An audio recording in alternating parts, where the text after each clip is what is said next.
falando agora sobre o governo da igreja, tá? Quando eu falo governo da igreja, eu estou falando como que é regida as coisas dentro da igreja. Como que é o sistema de tomar decisões, de governar, de avançar ou não. Quem decide isso? Tá? E o segundo slide já lança uma pergunta para nós. Que está passando aí na sua tela aí. Você que nos assiste. Quem está no comando? Claro, Cristo é o cabeça da igreja. Muitos poderiam falar, Cristo está no comando. Mas quem toma todas as decisões importantes? Tais como escolher a cor do novo tapete do templo, as decisões são tomadas pela maioria dos votos da congregação, ou são pastores que tomam todas as decisões? Muitos têm dúvida quanto a isso. Quem toma as decisões na igreja? Neste estudo, veremos que a Bíblia atribui supervisão da igreja a uma pluralidade de pastores ou presbíteros, os quais, por sua vez, devem prestar contas perante o corpo da igreja. Tá? Então, talvez ainda esteja muito... E eu já vi irmãos com dúvida quanto a isso. Por que essa decisão foi tomada pelo Senhor e a igreja não participou, por exemplo? Por exemplo, o computador que está ali, ó, foi comprado. E os irmãos não votaram se teria que comprar o computador ou não. Foi uma decisão administrativa. Por que isso foi tomado pelo pastor, né, ou pelo presidente administrativo e não passou pelo corpo da igreja? Tá? Então, essas questões, às vezes, estão muito nebulosas na mente dos irmãos. Né? Quais assuntos a igreja ela tem inferência? Né? Quais não? Entende? Então veremos isso hoje, tá? Até certo ponto, né? Não vamos conseguir terminar o estudo hoje, mas talvez grande parte disso os irmãos poderão sanar suas dúvidas, tá? Em grande parte. Aí o terceiro slide, tá? A separação do poder. Então vamos lá. Cristo, como único cabeça da igreja, não delega poder exclusivamente aos pastores, tá? Somente aos pastores, ou somente à congregação. Tá bom? Ao contrário, Cristo dá certa autoridade aos presbíteros e dá certa autoridade à congregação. Então existem, né, diferenças. Autoridades impostas para os pastores é diferente da autoridade imposta para os membros. Tá bom? Então existe uma pequena diferença. Os presbíteros têm autoridade para ensinar, administrar as ordenanças, convocar reuniões especiais, supervisionar e presidir, enquanto a congregação tem autoridade para nomear e dispensar seus pastores, aceitar novos membros, disciplinar e desligar membros desordeiros. Tá? Então aqui ele já entrou na responsabilidade dos dois setores. A pluralidade de presbíteros, né, que entra os pastores, e também a dos membros. Os presbíteros e a congregação recebem suas respectivas autoridades, não um do outro, mas diretamente e imediatamente de Cristo, o cabeça da igreja. Por exemplo, as responsabilidades dos presbíteros são derivadas da autoridade de Cristo, não da autoridade da congregação. E essa autoridade, o que o presbítero e o pastor têm que fazer, está nas Escrituras. Tá bom? Assim também como dos membros.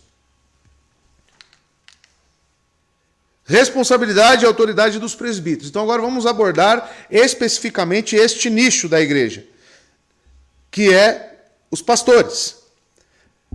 Os presbíteros presidem pela autoridade delegada da Escritura. A extensão ou jurisdição da sua autoridade é restrita aos assuntos espirituais da igreja.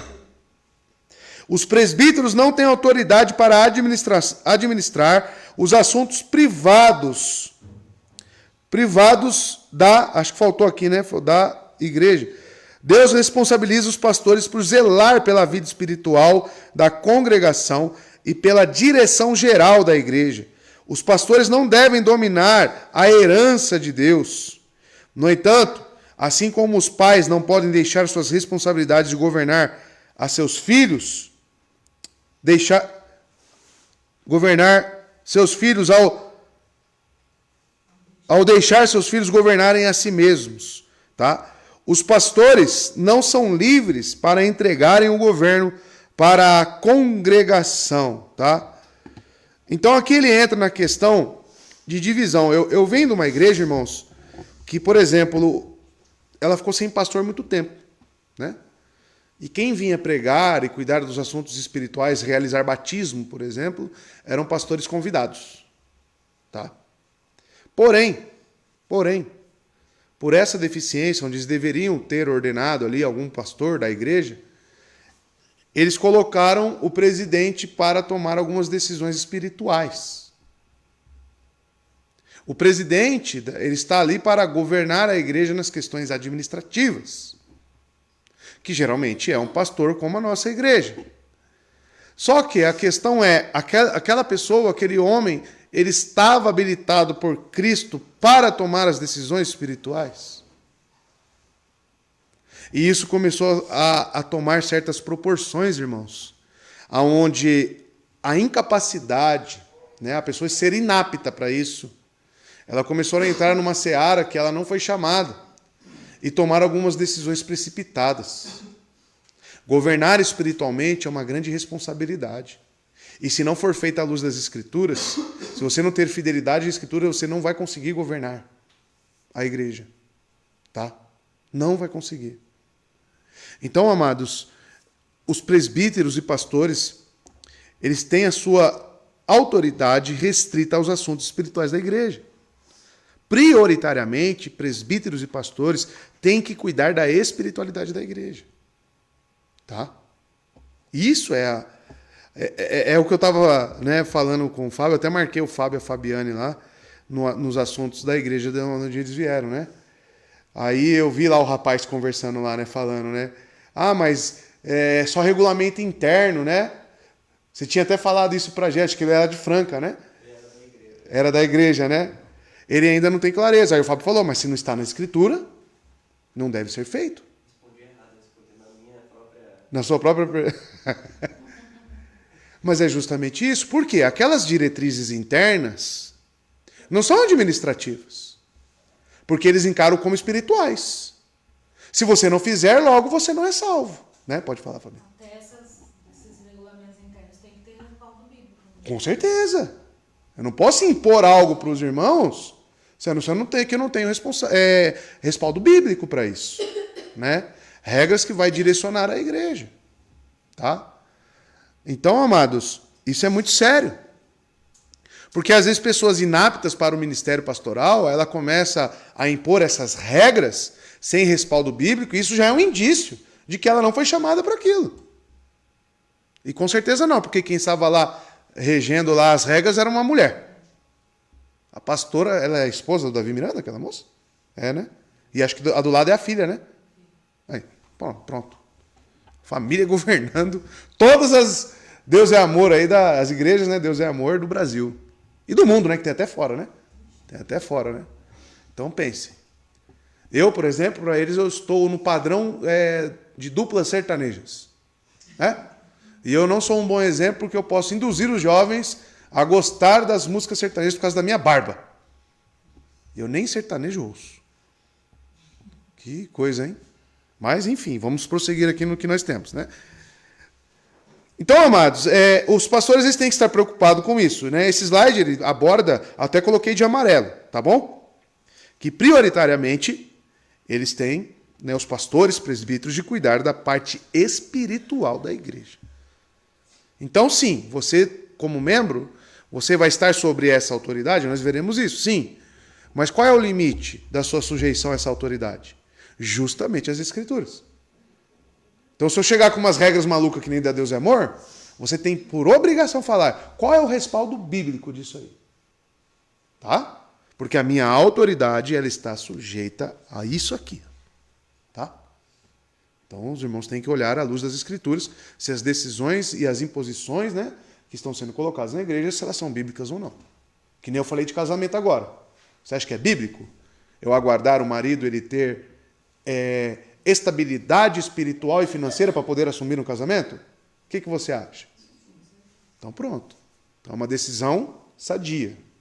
É uma decisão que vai preservar, que vai glorificar o nome de Deus. Tá bom? Então assim nós vamos seguindo a nossa vida na igreja. Tá bom? Aí vem a prestação de contas dos membros. Tá? Agora é com os irmãos. Preste atenção. Deus ordena aos membros da igreja o quê? Obedecei a vossos pastores. Mas repita, essa obediência não é cega. Tá? Portanto, a congregação nunca deve procurar agir sem o conhecimento, consentimento e liderança de seus pastores. No entanto, uma mentalidade que tem crescido em muitos membros da igreja,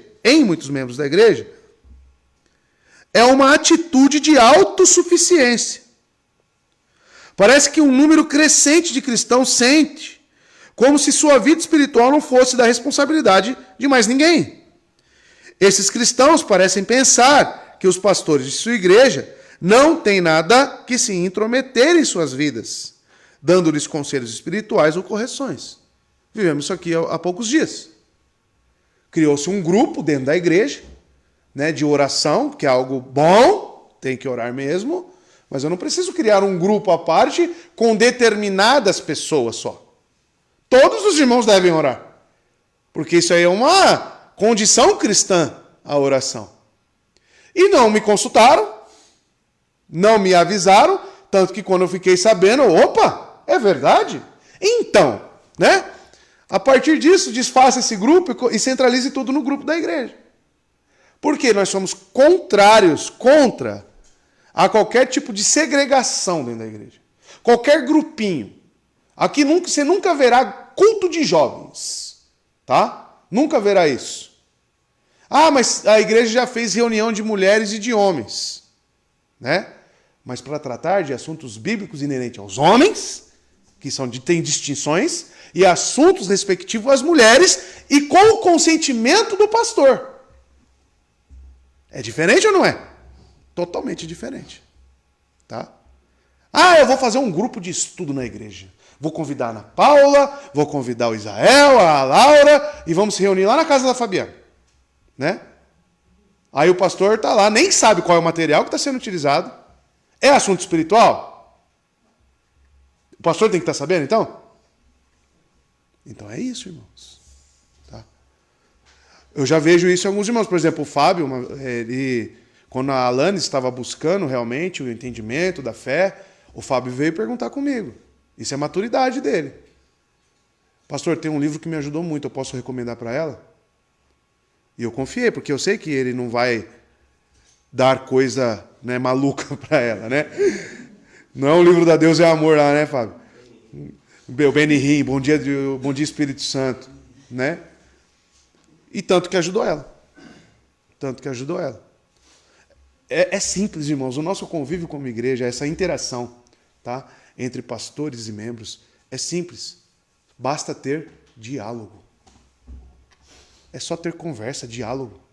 Pastor, estou achando isso, o que o senhor acha e tal? Acabou. Se for algo realmente bíblico, algo que vai... E tem a capacidade, né? A igreja tem a capacidade de fazer, nós vamos fazer. Tá? Pode falar, Maurício. Tanto que não são ministérios à parte, né, pessoal? Você fazer reuniões direcionadas a assuntos específicos não caracteriza o ministério. É diferente você fazer reunião direcionada para homens e você criar um ministério dos homens. É, totalmente diferente. E tudo à luz da Bíblia, falando o que a Bíblia realmente nos diz sobre ser um sacerdote do lar, né? Ser um homem responsável pelo lar. Então não é um ministério de homens, não estou fazendo uma segregação, não é um culto de homens, não existe isso, tá? O culto é para o povo, entra criança, entra todo mundo, tá? Então essa é a questão, irmãos. Então veja, essa atitude de autossuficiência, ela é refutada, irmãos. Deve existir o diálogo, tá? Deve existir essa conversa. Esses cristãos parecem pensar que os pastores da igreja nada têm que se intrometer em suas vidas. Já aconteceu aqui também na igreja. Quando a igreja falou, olha, nós temos visto nas redes sociais as pessoas que você tem andado. e com a frequência que você tem andado com essas pessoas. Ateu, macumbeiro, homossexual e por aí vai. Aí era membro da igreja. A igreja falou, qual é a comunhão que tem da luz com as trevas? Não estou falando que você não deve pregar o evangelho, mas você está tendo mais intimidade, inclusive está faltando na igreja para estar com essas companhias. Está certo isso? Totalmente errado. Eu tenho amigos ímpios, pais ímpios. Todos vocês devem ter também, com certeza. Mas são pessoas que estão diretamente na sua casa, constantemente na sua casa? São pessoas que você vive se abrindo para elas? Com certeza não. Se tá errado.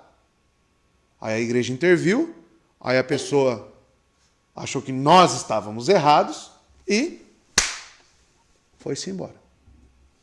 Autossuficiência. Achou que a igreja não tinha que interferir nessa área da vida dela. Entenderam?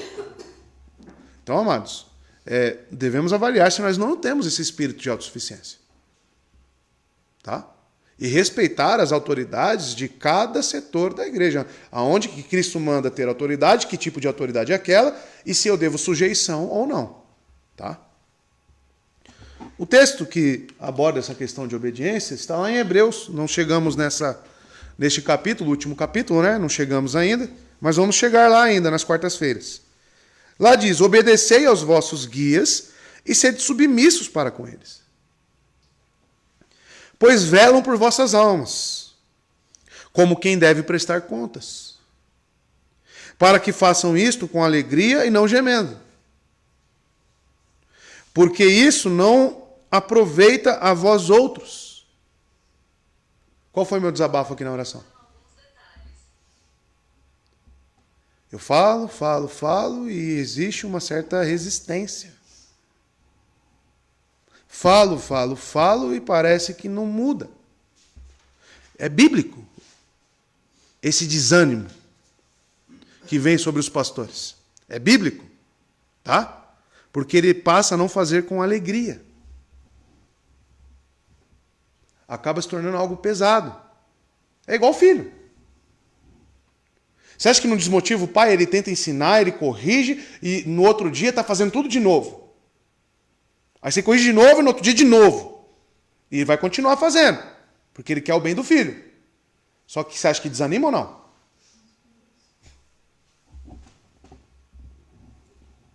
Aí o que o pai pede a Deus? Deus, dê entendimento para o meu filho, dê obediência para o meu filho.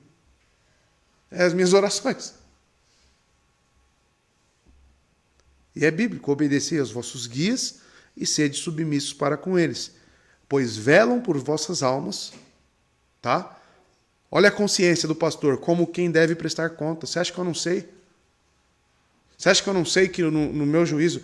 Irmãos, vocês deveriam se compadecer dos pastores. Não só eu. Porque, amados, o juízo que está, a cobrança que está sobre mim, se tem uma espada sobre o seu pescoço, tem duas sobre a minha. Tem duas. Se realmente eu for, vamos supor, né?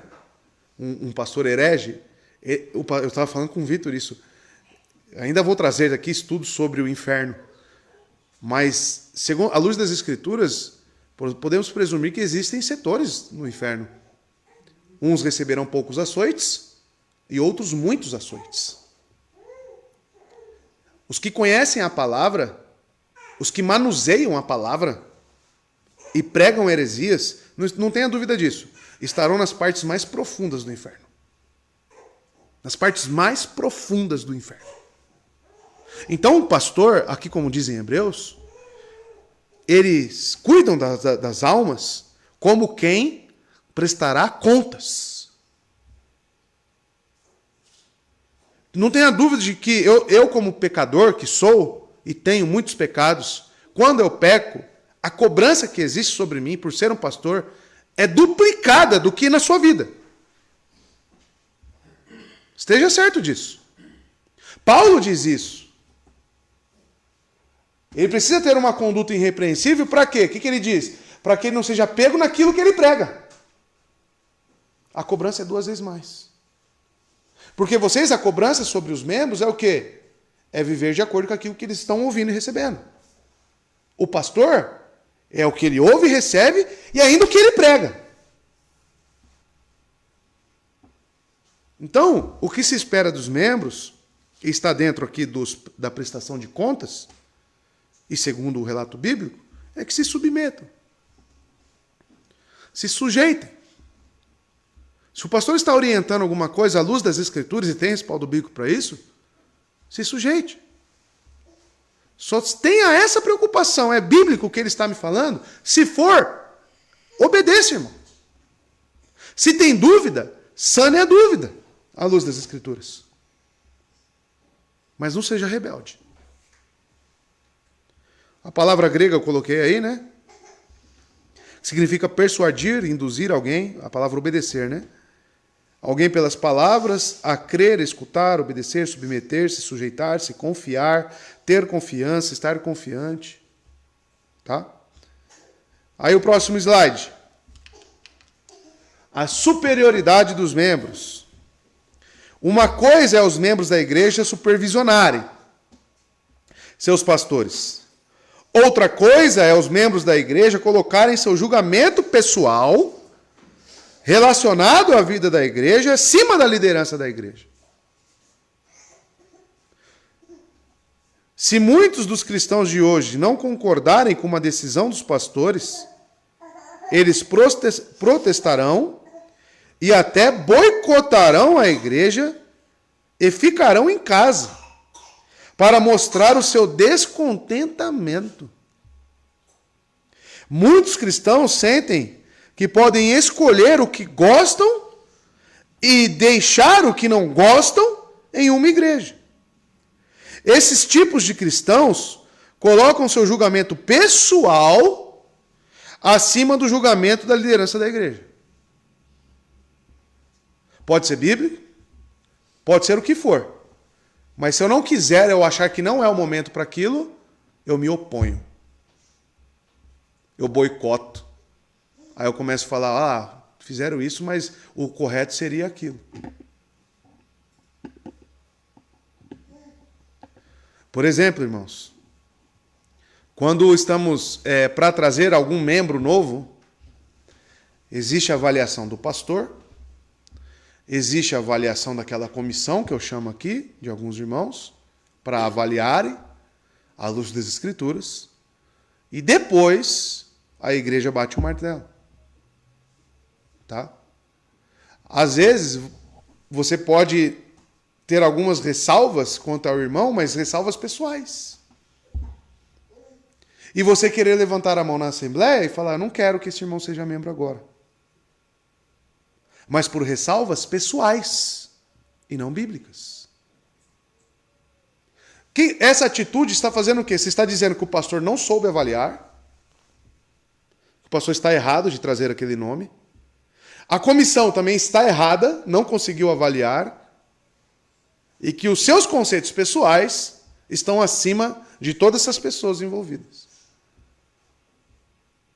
Então, amados, nós temos que tomar cuidado. O Felipe também estava falando, né? A ata de reunião fica tudo registrado. E às vezes você passa vergonha. Tá? Esse modelo de igreja que eu estou passando para os irmãos aqui, irmãos, que é o modelo batista, sempre foi, exige muita maturidade dos irmãos. Maturidade bíblica. Aconteceu de a irmã falava, seu marido, você vai ser sujeito a seu marido, você vai obedecer, e logo na próxima assembleia já estava passando por um processo disciplinar. Mas estava registrada a fala lá. E aí? Vergonhoso ou não é? Amados, o que acontece aqui fica para exemplo da vida da igreja. Eu vou usar exemplos da nossa vivência. Tá? Vou usar exemplos da nossa vivência, porque vocês viveram, vocês viram, e vai ser lúdico para os irmãos. Isso só mostra para nós que nós precisamos melhorar. Nós precisamos estar mais atentos. Tá?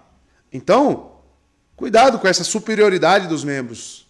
Eu não quero, voto contra. Por que você vota contra? Por quê? Porque o não aqui, o votar contra, é muito sério. O que se espera é que a igreja tenha decisões unânimes, guiadas pelo mesmo Espírito e pela mesma palavra. Tá? Então, quando você votar não, você precisa ter respaldo. Pode votar não? Pode. Pode votar não. Mas esteja completamente embasado. E que não seja algo pessoal. O seu achismo. A sua vontade. Tá? Temos que tomar cuidado quanto a isso. Próximo slide. Isso acaba ocasionando o que tem muito por aí. Igrejas criadas por rebeldia. Tá? Vamos ler. Quantas igrejas se dividiram ou novas igrejas se formaram por causa de questões relacionadas a poder e controle? E não por causa de preocupações legítimas e bíblicas. É triste ouvir sobre cristãos que parecem amar o Senhor, mantendo suas famílias em casa, nas manhãs de domingo, porque eles não conseguem encontrar uma igreja local com a qual concordam em cada pequena questão da vida da igreja. Ainda mais preocupante é quando esses homens, que nunca provaram ser submissos a outros, procuram começar a sua própria igreja. Isso aqui é preocupante. Vocês já ouviram falar de R.R. Soares, Edir Macedo, quem mais? Acho que o Valdomiro também está no meio. Eles eram tudo da mesma igreja, vocês sabiam disso? Eles eram tudo da mesma igreja. Só que a algum ponto, essa questão de poder, de controle, não foi comum entre eles. Eu acho que eu sei que eles queriam, né? Acho que eu sei o que eles queriam. Aí cada um foi para o seu lado. Aí veio o quê? Igreja da Graça. A do Edir Macedo é a Universal. A do Chapelão é a Mundial, né? Mundial. Aí tá aí. Tá aí. Ganhando cada vez mais projeção essas igrejas. Mas qual a origem? Poucas pessoas perguntam, quando estão numa igreja, qual a origem da igreja? Da onde que veio essa igreja? Como que foi a fundação? Ah, foi o pastor que fundou a igreja. Tá, mas ele veio da onde? Poucos são os que perguntam isso. O que aconteceu lá, pastor? Por que você veio para cá? Por que você abriu essa igreja aqui? Poucos perguntam. Quais foram as motivações de abrir a igreja? Tá? E você, como membro, estar numa igreja, você deveria se preocupar com isso.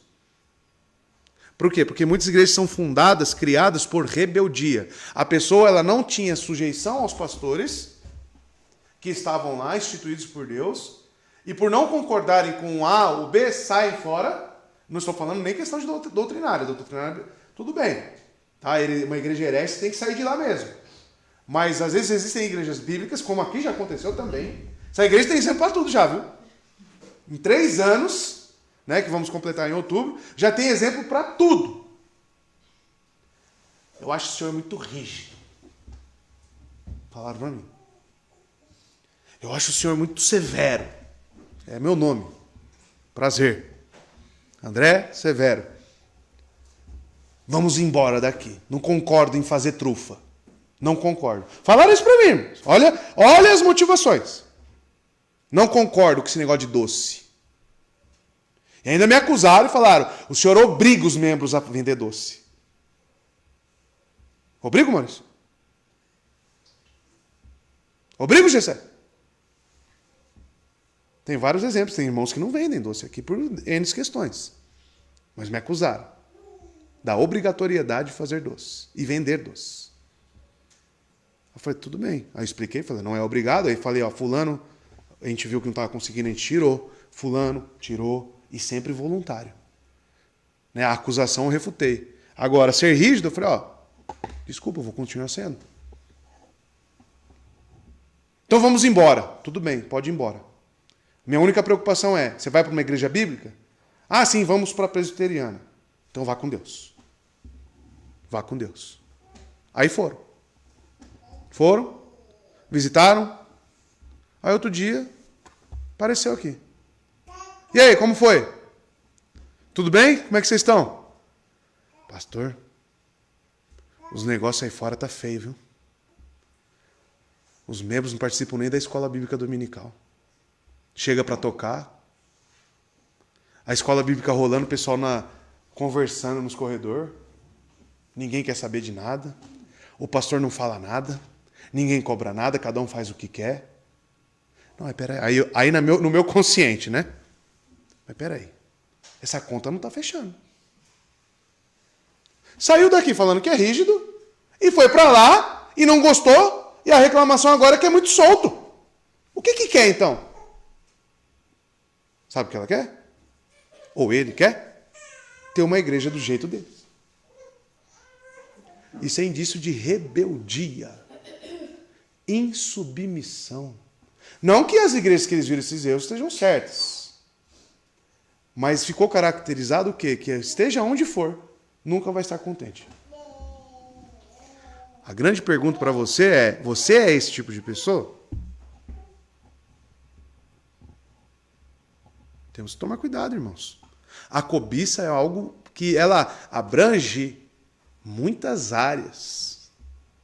Tem pessoas que queriam estar aqui no meu lugar, almejam isso. Eu queria tomar as decisões. Então, irmãos, nós temos que tomar cuidado com isso, tá? Porque surgem igrejas através deste sentimento, tá bom? Mais no slide. Os irmãos podem perguntarem, tá? Fazer comentários, não é pregação aqui não, tá? É uma escola bíblica, tá bom? Igrejas nos lares. Olha aí o que acontece. Amados, eu conheço pastores que estão lutando até hoje com membros que não voltaram para a igreja desde a pandemia. E estão só vendo culto online. Como se existisse culto online. Não existe, né? Eles ficam lá e falam, não, aqui eu fico na minha coberta, fico aqui no meu sofazinho aqui e vejo o culto e está tudo certo. Não quer voltar mais para a igreja. Tá? Por quê? Na verdade, essas pessoas uniram o útil com o agradável. Além de muita ignorância bíblica do que realmente é a igreja e a importância dela. Não tem clareza sobre isso. Principalmente comunhão. Não entendem. Muitos na pandemia, com o pretexto do coronavírus, estavam ministrando a ceia nas suas casas. A mãe partindo o pão e dando para o filho, e lá o copozinho com vinho, inclusive, que não dava na igreja, dava na casa. Aí chamava até os vizinhos para participar da ceia, e eles lá ministrando. Aconteceu isso, irmãos. Acreditem. Acreditem se quiser. Tá? Pergunto para o senhor, você acha que entende o que significa a ceia? Acha que é como as crianças brincar lá de comidinha com a panelinha, né? É a mesma coisa. Né? A Nadácia não vem às vezes, aqui é um bolo de banana, né? Aí não tem nada lá, né? Mas ela está lá simbolizando, participando daquilo, é com as pessoas que fizeram isso com a ceia. Não sabe nem o que significa. Ficam no lares. Olha o que diz aqui. Receio que muito do que está por trás do crescente movimento de igrejas nos lares, onde o papel dos pastores ordenados é minimizado ou mesmo removido, é uma atitude contra a submissão.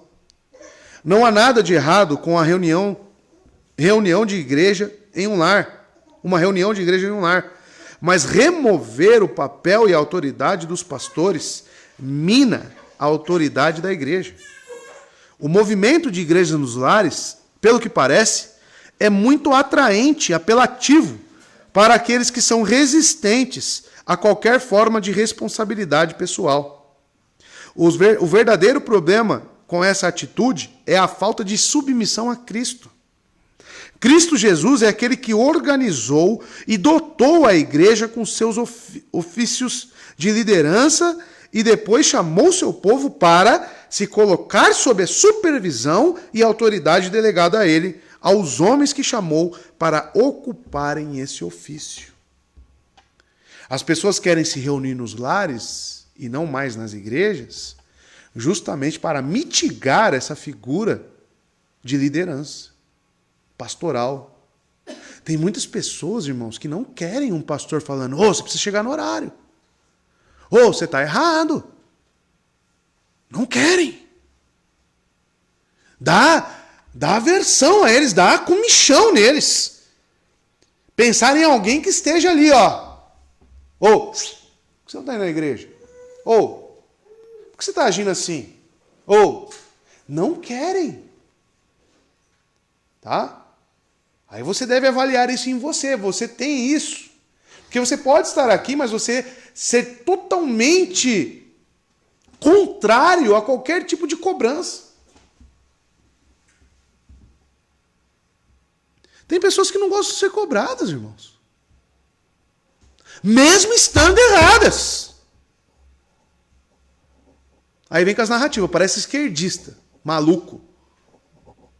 Você está errada. Não, mas peraí aqui, mas é porque a placa de isopor é branca, né? E começa, né? Que negócio que é esse? Está errado, está errado. Principalmente essa palavra, disser isso. Principalmente essa palavra. Você é esse tipo de pessoa, você precisa, então, orar a Deus por humildade. O caráter cristão é humilde, isso é uma bem-aventurança, irmãos. Um coração submisso. Deus rejeita os soberbos, irmãos. Os orgulhosos. Rejeita. E ele fez a sua igreja como? Justamente baseado nessa humildade. Submissão aos pastores. Considerar os meus irmãos superior a mim mesmo. Correto? Suportar seus irmãos. Humildade. Só suporta quem tem humildade e amor. Deus, percebe como que ele organizou essa igreja? Quais os fundamentos da igreja? Qual o sentimento que nós temos que ter? O mesmo de Cristo. O mesmo de Cristo, que lavou os pés dos discípulos. Então esses movimentos de igrejas nos lares, grupos nos lares, grupinho de estudo no lar, não estamos só estudando a Bíblia, isso é algo maravilhoso, pastor. Cuidado. Porque esse grupo de estudo ele pode minar a autoridade e a liderança da igreja. Não preciso mais dos estudos da igreja. Qual que vai ser a tendência? Eu não preciso mais da igreja, eu tenho isso em casa. Em vez de ir para lá, que é longe, eu fico aqui e estudo com esses irmãozinhos. E mais gostoso ainda, maravilhoso. Não vai ter ninguém cobrando a gente negócio de horário. Você pode chegar ao horário que você quiser, chega no meio do estudo, está tudo certo. Você acha que isso não acontece nas igrejas? Acontece, irmão. Acontece. Tá? Então nós temos que tomar cuidado, porque isso aí é rebeldia deliberada. Caminhando já para o último slide aqui. A autoridade dos membros. Os pastores têm autoridade, mas não uma autoridade absoluta. A congregação também tem uma medida de autoridade. A cada membro da igreja foi dada a autoridade por Cristo, em pelo menos 5 áreas. Eu vou abordar só a primeira, tá? E depois a gente recapitula. Porque eu quero bater muito bem nessa tecla aqui das 5 responsabilidades. Pelo menos 5, tá? As principais, que o Jeffrey Johnson aqui, ele elenca para nós. A primeira, olha lá. Reconhecer e receber novos membros. Todos os candidatos e novos membros devem ser confirmados pela igreja para serem admitidos como membros. Por exemplo, antes da igreja em Jerusalém aceitar Saulo, né, no caso Paulo, foi necessário que eles soubessem de sua conversão. Estão lembrados disso em Gálatas? Preguei Gálatas aqui, lá está claramente isso. Ele teve que se apresentar em Jerusalém, né, onde estava Pedro, onde estava Tiago, e aquela igreja teve que reconhecer a conversão dele. E Barnabé ajudou nisso. Barnabé foi alguém que confirmou o testemunho de Paulo. Tá? Enquanto a membresia na igreja não pode ser negada nem mesmo ao crente mais fraco. Olha como é importante. Olha isso aqui, irmãos. Enquanto a membresia na igreja não pode ser negada nem mesmo ao crente mais fraco, desde que faça uma profissão de fé confiável e esteja caminhando em obediência, a congregação deve ter a oportunidade de protestar contra qualquer candidato à membresia que eles saibam que está vivendo uma vida abertamente escandalosa. Então, qual que é a preocupação dos irmãos? É isso que eu falo para os irmãos. Ter maturidade bíblica para isso. Tá? Os irmãos têm que olhar para uma pessoa, à luz da Bíblia, e saber identificar quais são os critérios básicos e comuns da fé. O que eu estou querendo dizer? A fé pequenininha, a menor fé, a fé fraca, e a fé gigantesca, aperfeiçoada, ela tem pontos em comum, tá? E coisas que são iguais entre elas. Quais são? Os irmãos têm que saber. O que os irmãos acham? Quais são os pontos comuns? Qual a característica comum entre os crentes? Indiferentemente do nível de fé. Mas aquilo é comum. Cristo, mas em que sentido? Muito subjetivo. Cristo. Não, fé. Olhar para o indivíduo e falar, esse é salvo. Arrependimento, tá? Constante. Aí tem que saber o que é arrependimento, senão também é muito subjetivo, né? Dependência plena em Cristo. Ele pode variar essa dependência, mas a dependência sempre existe. Ele sabe que Cristo, o objeto da fé, é uma certeza absoluta para ele. Isso todo crente tem, tá? O objeto da fé é indissolúvel. Quando Deus nos atrai até Cristo, Ele nos atrai a Cristo, correto? A sua obra. Então qualquer crente, ele vai olhar para Cristo como?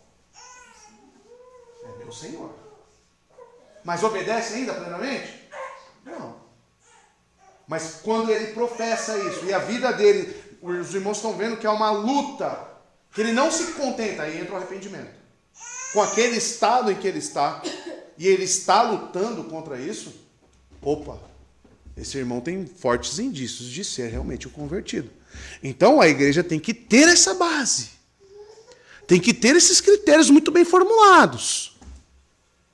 Porque, por exemplo, será um grande pecado da igreja Deus atrair uma ovelhinha fraca para o seu aprisco e chegar um irmão aqui e falar, não é salvo ainda.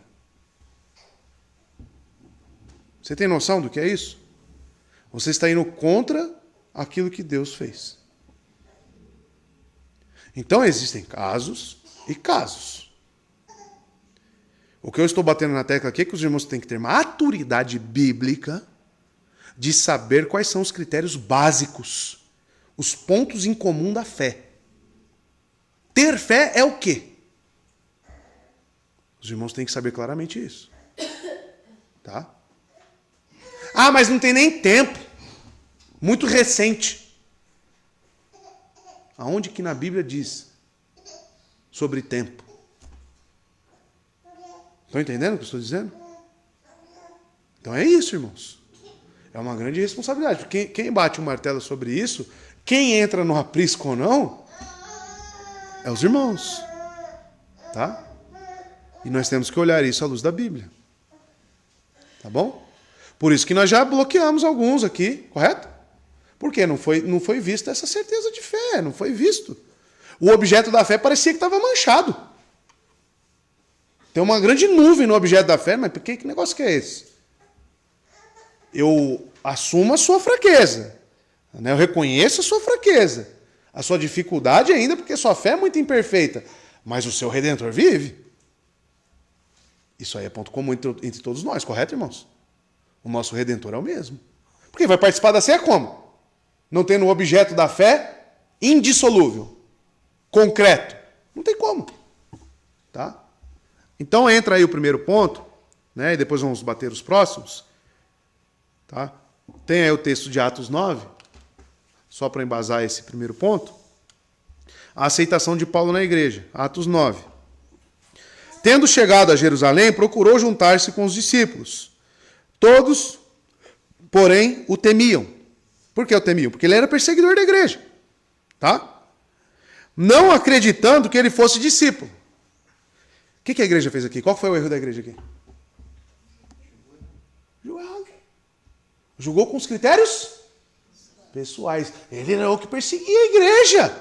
Agora está dizendo que é crente? E se o Lula aparecer aqui, falando que se converteu?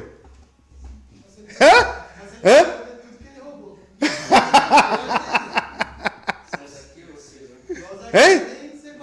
Será que a gente não seria como a igreja aqui, ó?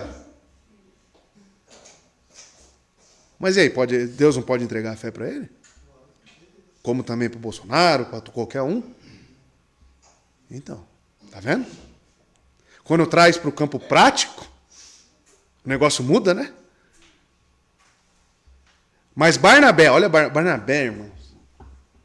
Barnabé foi um grande homem de fé. Barnabé, tudo que nós conhecemos de Paulo, das igrejas que ele plantou, Barnabé foi grande peça fundamental para isso.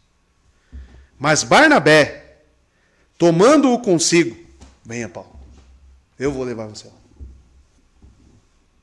Levou-o aos apóstolos e contou-lhes o que ele vira o Senhor, contou como ele vira o Senhor no caminho e que este lhe falara. E como em Damasco pregara ousadamente em nome de Jesus. Barnabé comprou o testemunho de Paulo. Ele falou, Paulo, eu confio nisso que você está pregando. Eu estou vendo a transformação que Cristo fez na sua vida. E aí ele foi lá e deu a cara a tapa. Mas a igreja estava como? Não acreditando que ele fosse discípulo. Está aí, ó. Atos 9. E Paulo, hein? Paulo, hein? Então, cuidado com as opiniões próprias. Cuidado, tá? Com os conceitos próprios. Nós temos que olhar com os olhos da fé. Tá bom? Pode falar. É muito fácil acontecer, porque o nosso coração é enganado. Muito fácil. A gente tem a tendência de julgar enorme. E se a gente não olhar para a palavra, a gente se engana. Se engana. O coração, ele é enganoso. Os critérios são esses, ó. Os critérios são esses. Não a nossa opinião. Não o que a gente acha. É esse aqui, ó. Tá? E Barnabé olhou para Paulo como? Pelo que ele fazia, perseguindo a igreja? Pelo histórico? E certamente você acha que Barnabé não sabia do histórico de Paulo? Com certeza ele sabia. Só que quando ele viu a pregação de Paulo, a ousadia da pregação de Paulo, e como ele estava vivendo, ele jogou tudo fora o que ele tinha de bagagem, da vida regressa, e olhou para aquilo que Deus fez, à luz da palavra. É isso que nós temos que fazer. Tá? Barnabé perdoou Paulo? Com certeza. E quantas pessoas Paulo participou do assassinato? Você perdoaria Paulo? Se na sua família, vamos supor, o camarada que matou o seu parente. Matou o seu parente. Aí aparece aqui falando que é convertido. Será que você não colocaria antes o seu ressentimento na frente da obra de Deus? Você tem que avaliar isso, irmão. Aqui não é lugar para você ficar colocando seus sentimentos na frente da palavra. A nossa fé, ó, é racional. É bíblica. Que fica esse... Você está vendo como ser membro é uma grande responsabilidade? Você tem uma grande responsabilidade, irmão. Tá? E logo, com grandes responsabilidades, nós podemos também pecar grandemente. Porque quanto maior a responsabilidade, maior a cobrança em cima de nós.